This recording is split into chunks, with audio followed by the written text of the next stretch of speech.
Hello la compagnie, c'est Z pour te servir. J'espère que tu es heureux d'être avec nous encore aujourd'hui. Alors par rapport au moment où tu vois cette vidéo, moi j'ai fait la vidéo la veille, et ben le marché est toujours pas brillant, c'est clair, soyons concrets là-dessus. Et ben nous partons pas dans la déprime, regardons des sujets plutôt fun, vidéo spéciale métaverse. Comme tu as pu le voir sur la vignette, évidemment on va parler de Decentraland, je vais te rappeler un peu ce qu'est le projet. On en avait déjà parlé dans le passé avec une grosse news autour de Samsung qui va participer également à ce projet. On va aussi voir un petit peu la prédiction qu'on pourrait faire autour de son token Mana et on va regarder 3 crypto games, 3 play to earn que je pense qu'il faut suivre parce qu'ils promettent plutôt pas mal. Programme chargé, j'espère que tu aimes. Et ben on regarde ça tout de suite dans cette vidéo. Let's go!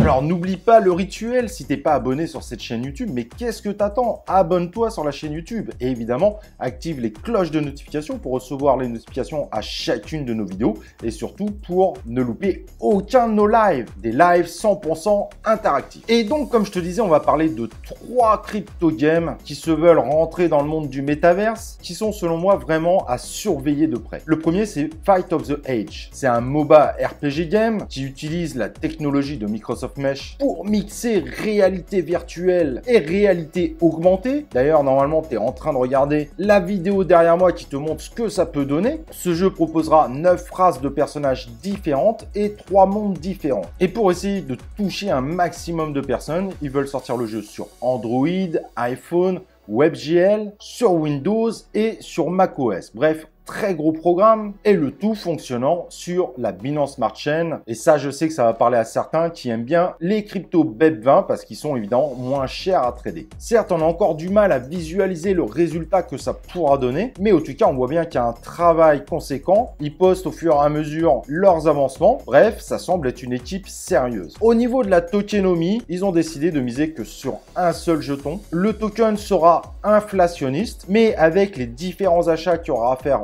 autour du jeu, un mécanisme de burn sera présent pour limiter l'inflation de ce token. Donc l'équipe mise sur une toute petite inflation, mais inflation quand même. Et on sait qu'ils vont proposer également un mécanisme de DAO directement également avec ce même token. Donc ce token peut vous faire gagner de l'argent, vous pouvez faire des achats, mais vous pouvez également participer à la gouvernance du jeu. Une vente privée normalement est prévue en janvier, donc ce mois-ci, j'ai pas encore la date, et la version alpha sera normalement disponible en février sur iOS, Android et sur PC. En février, on aura également le listing sur PancakeSwap et normalement, il y a un exchange qui est prévu pour le mois de mars, donc un mois après. Le jeu devrait donc sortir peu de temps après et au mois de mars, il prévoit également de faire un cross-chain avec Solana et NIR. On verra ce que ça donne. Bref, voilà, si ce projet t'intéresse, n'hésite pas à aller le suivre. En tout cas, nous, on le trouve extrêmement intéressant. Vous vous rappelez, on vous avait parlé de Sin City, un open world qui ressemble beaucoup à GTA. Et ben, il y a une grosse concurrence qui arrive avec Cybertrade, qui a l'air encore mieux fait et qui risque de poser un gros souci à Sin City. En tout cas, c'est un sacré concurrent. Donc, à la base, le jeu va proposer une course de voitures.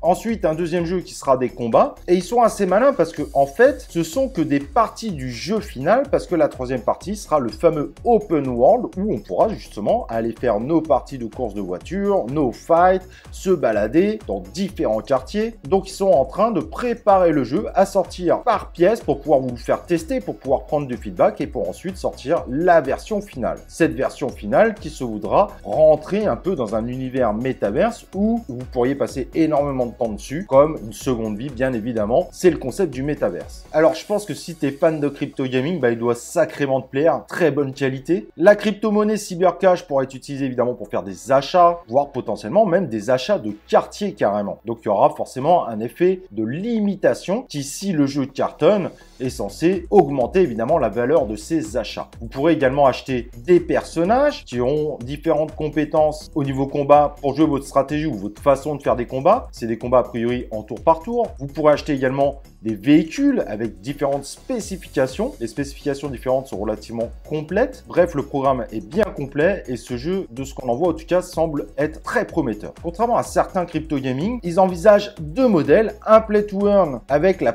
possibilité d'acheter des in-app purchases pour augmenter votre progression plus rapidement, mais vous pourrez évidemment rentrer dans ce play to earn avec 0 investissement, mais il va falloir évidemment un peu plus cravacher au niveau de la progression de vos personnages de vos voitures. Bref, c'est un vrai free-to-play. On peut rentrer dedans sans rien, on peut rentrer dedans en achetant des choses. Et je trouve qu'il y a certains crypto gaming qui devraient faire la même chose. Parce qu'au bout d'un moment, évidemment, ça va complètement bloquer l'accès au jeu. Le troisième jeu que je vais vous présenter, je trouve que c'est le plus fou, c'est MetaStrike, un jeu de tir basé sur la blockchain, avec évidemment une collection d'armes que vous pouvez collectionner, qui vous serviront évidemment dans le jeu, que vous pourrez également améliorer. Et le jeu, évidemment, vous permettra également de gagner des NFT, donc d'autres équipements, d'autres améliorations, et selon le résultat, évidemment, potentiellement du token. Ce qui est également intéressant dans le jeu, c'est que vous aurez également un builder, donc vous pourrez même créer vos propres maps, après vous pourrez potentiellement les vendre d'ailleurs, qui vous permettra potentiellement de faire des niveaux qui vous ressemblent plus, et donc potentiellement de créer un petit peu un scénario selon votre vision des choses. Quand on voit le jeu actuellement, il y a clairement un gros travail derrière, il n'y a aucune ambiguïté là-dessus. Donc ce jeu reprend pas mal de formules, je propose évidemment les meilleurs FPS du marché, il est quand même relativement joli, et on n'est pas sur la version finale en plus, c'est ça qui est intéressant. Il proposera 3 modes de jeu, un mode zombie, un mode équipe et un mode deathmatch, et vous pourrez également utiliser un casque VR pour jouer à ce jeu. Bref, gros jeu,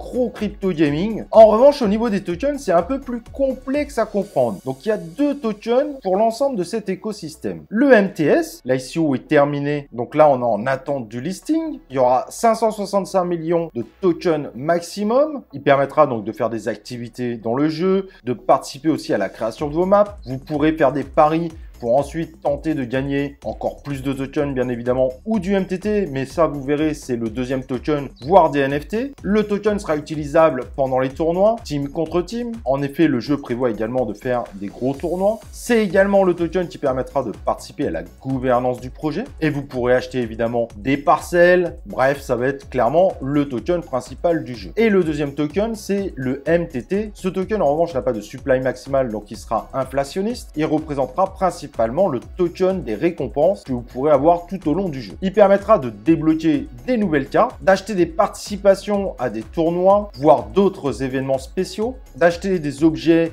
des armes, des améliorations, et il y aura une possibilité d'échanger vos MTT contre des MTS. En revanche, à chaque fois que les MTT seront utilisés dans quelque chose, ils seront automatiquement brûlés. Seulement 10% de ces tokens partiront dans une cagnotte qui ensuite permettra de récompenser les meilleurs joueurs du jeu. Bref, au niveau tokenomie, c'est quand même relativement compliqué. Il faudra voir ce que ça donne, mais en tout cas, le jeu est une véritable tuerie. Donc, comme je vous l'avais dit, la précelle est déjà passée. On l'a loupé malheureusement. En Q1 2022, il y aura la marketplace qui va ouvrir et une bêta ouverte sera disponible, donc vous pourrez tenter d'y participer, et la version finale et complète du jeu sortira Q4 2022, donc fin 2022. Bref, très beau jeu qu'il faut impérativement suivre selon moi, car il fait partie tout simplement des meilleurs crypto gaming qui sont proposés aujourd'hui dans l'univers de la blockchain. Et évidemment, la grosse news du jour, Decentraland et Samsung qui vont travailler ensemble. Ça a été annoncé officiellement par les deux. Et donc, Samsung va ouvrir un magasin virtuel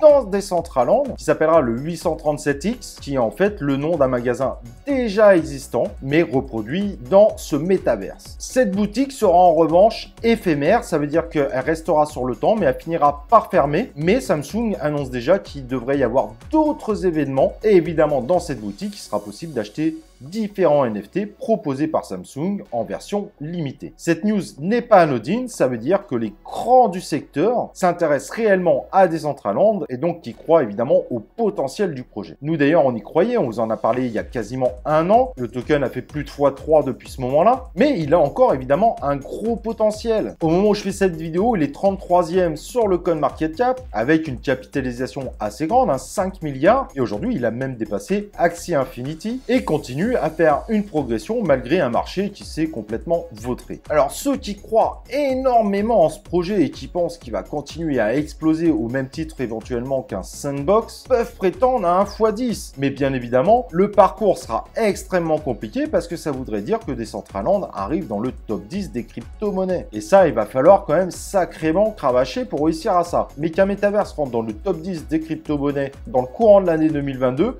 rien n'est impossible. Aujourd'hui, évidemment, les deux qui peuvent y prétendre sont clairement Decentraland ou Sandbox, ceux qui sont le plus avancés. Et comme Decentraland, lui, existe déjà, bien que Sandbox est déjà en version bêta bien testable, bah certains se diraient que Decentraland a encore plus de chances que Sandbox d'atteindre le top 10 des crypto-monnaies, ce qui serait évidemment une révolution de voir un métaverse faire une telle performance. Mais ce n'est évidemment pas impossible. En tout cas, aujourd'hui, il a vraiment toutes les clés en main, de vrais partenaires solides qui croient en lui, qui lui donnent quand même beaucoup de chances de continuer sa progression. Après, soyons réalistes, un x100 serait pas impossible en termes de chiffres, mais alors là, il faudrait miser beaucoup d'années avant que ça arrive. Mais il fait partie des tokens évidemment les plus prometteurs de l'année 2022. Alors, si tu connais pas Decentraland, donc il est sorti en février 2020, il y a quasiment 2 ans, il propose 90 000 parcelles de terrain. Évidemment, aujourd'hui, pour en avoir, il faut essayer d'acheter ceux qui sont mis en vente par les utilisateurs actuels. Tous ces achats sont évidemment possibles avec le Mana, mais on n'achète pas que des parcelles, on peut acheter des objets.